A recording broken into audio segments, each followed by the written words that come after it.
again, guys. So we finished recording our main podcast today, and we were just having a little post-game chat. And then up on Twitter pops the news that apparently Maurizio Sarri has resigned as manager of Lazio. Now, we did touch in the main podcast on their recent struggles. We said definitely not trending towards the European fight, but we thought we couldn't ignore this news. So just this is really a snap reaction, guys. We're getting this news as it's coming in, but I thought since we're all still here together, let's just talk about it quickly. Mina, is this a shock? I think it's a shock that's happening now to me, but I don't know. What do you think? I mean, it seems like relations between him and Claudio Lotito were really falling apart, to be honest with you. So it seemed like we had understood last week that he wasn't going to stay and fulfill his contract until 2025, and that he would be leaving at the end of the season. That's what I understood. But then obviously there have been lots of comments as well made by Lazio, for example, that have chosen to say, we stand behind our coach. Lotito was very proud of their performance against Bayern Munich. But Sarri keeps taking these pot shots about the fact that the transfer market wasn't to his liking, that he wasn't getting what he wanted, that he doesn't feel the squad is where it needs to be for the kind of objectives that have been ultimately set for him. People are very disappointed in perhaps the way that Lazio is performing, and he's saying, well, we're in all these different competitions. I don't have the players that I want or the depth that I need, so please don't expect too much from me. So it seems like there's obviously been a rift now between the two main men at Lazio. I did think that he would stay till the summer. They obviously lost last night on Monday evening against Udinese 2-1. Another terrible result for them. That's fourth in a row and 12th in the league, which hasn't happened now for, I believe, 14 years. So I know that Lotito seems to be incredibly angry at what's going on. So am I shocked with the way that with Lotito in charge and Sarri? Probably not, to be honest with you, but I'm shocked because I don't think Lazio can do better. Just to touch on that. There's been clear tension, certainly since the last transfer window, and there was an interview a couple of weeks ago now where Sarri was being asked again about Kamada and Castellanos and the use of those players, and basically said, "Well, I'm not the one who chose these players." So, and he gave this sort of quite terse pushback when being asked about Claudio Lotito's suggestions that there had been collaboration in the transfer market, and saying, well, look, if I ask for player A and then you tell me I can choose between player C or player D, I haven't really been in charge of the transfer market, have I? So he's been pretty unambiguous in his feelings about the transfer market. And working with Claudio Lotito is famously not the easiest thing to do, is it, Patrick? It's not, and it's a tricky one. I wonder whether he just feels he needs a break, Sarri, at this stage. I mean, he's 65. He clearly feels that this season has got nothing left to offer. They've gone out of the Champions League. They look like they're not going to qualify for next season's Champions League, and it is crazy just to remember they were second last season. Sorry to cut you in there. Absolutely. That's the point I was just about to get to. The fact that he almost set unusually or unrealistically high expectations himself by finishing as runners-up to Napoli last season, albeit it's one of those second-place finishes with a slight asterisk in that last season, whether you were second, third or fourth didn't really matter because Napoli was so far ahead. Obviously, in terms of prestige, in terms of financial rewards, there is a slight incentive to finish higher up the table, and it's Lazio finishing second for the first time in 20 years and all of that stuff. But he's always been very disdainful about the Coppa Italia. So even though Lazio are still in that and they have a two-legged semi-final coming up against Juventus,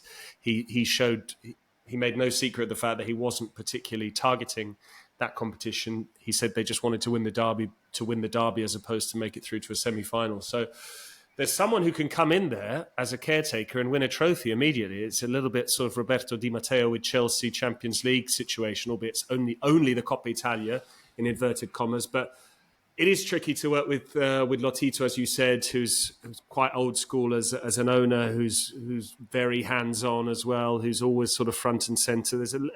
There are comparisons to De Laurentiis in Naples, where it's The president is very visible. The president is always at the training ground at Formello. The president is always making it a point of, this is X number trophy under 20 years of my presidency. And, and so that can be quite difficult for these big personalities when they're head coach. And we know about the Italian model.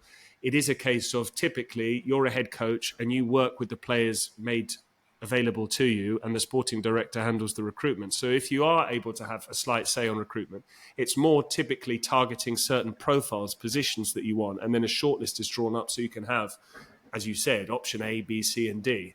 And clearly Lazio can be reluctant to spend, and I think so he's looked at it and probably thinks that his squad is worse off this season than it was last season, when obviously they had Milinkovic-Savic, who was never adequately replaced. And I think a lot of the soul has gone out of Lazio with that departure.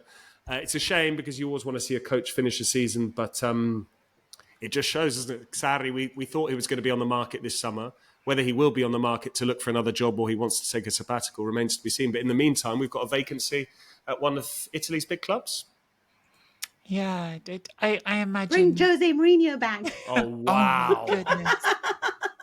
Could you imagine? I would be so... Oh, I would love it. I would love it so much. Just as devil's advocate, I do wonder whether Sarri regrets resigning now when he could have done it 3 weeks ago and maybe gone back to Naples for the rest of the season and tried to... Do you know what I mean? Like, you can't do two teams in the same year. Yeah, 2 teams. What, even if you're out of a job? Yeah. Serie A rules. So Jose Mourinho can't take over. They have to be from different divisions, don't they? We just saw that with Ballardini. It's such a nonsense. Yeah. It's such a nonsense, that rule. But yeah, it's... Actually, no, I don't, because this is the point. Like, as in, imagine you are Lazio, who are trying to keep Sarri, and then he decides to leave you for Napoli. That's the reason why the rule exists. But can't you make the argument it's, someone leaving a team from a different division and going up to Serie A, that's the same thing. You're still losing someone further up the food chain. Do you see what I mean? But yeah, I think they need to do... I think it's holding Italian football back a little bit, that rule, to be honest. But there we go. I'm curious as to who the... I don't imagine Lazio will go straight out and appoint their next big manager, but they're going to need to find someone to get them to the end of the season. I'm curious to think who that will be. I haven't got a Daniele De Rossi equivalent in mind who's so obviously sort of there and present as the candidate, but I'm sure there will be someone who will fill that role. Who probably might see the name up. Sandro Nesta. Yes. Okay. Sandro Nesta would be a fascinating choice. As someone to get the opportunity. Is it Reggiana? I think, if Pippo Inzaghi comes back, then he can start to retrace Simone Inzaghi's career and just start the whole. Maybe it's like a cycle made for Inzaghi's, right? But he can't come in as well because he was selling any time. Yeah, so I get that. So, I think Lazio, unfortunately, are going to be looking a while before they find another coach as stable and successful for them as Simone Inzaghi was. Of course, he didn't do quite the things he's doing with Inter there, but it's a different club with different possibilities. He did lead them to cup successes and had a really prolonged and again stable under Lotito, which doesn't feel like something that's inevitable at all. Chapter. Well, as I said, guys, that was just a quick one because we got this news as we were just wrapping up. So I'm sure we'll have more to say about Lazio and whoever does come in to fill that gap on the next episode. But for now, that's it from us.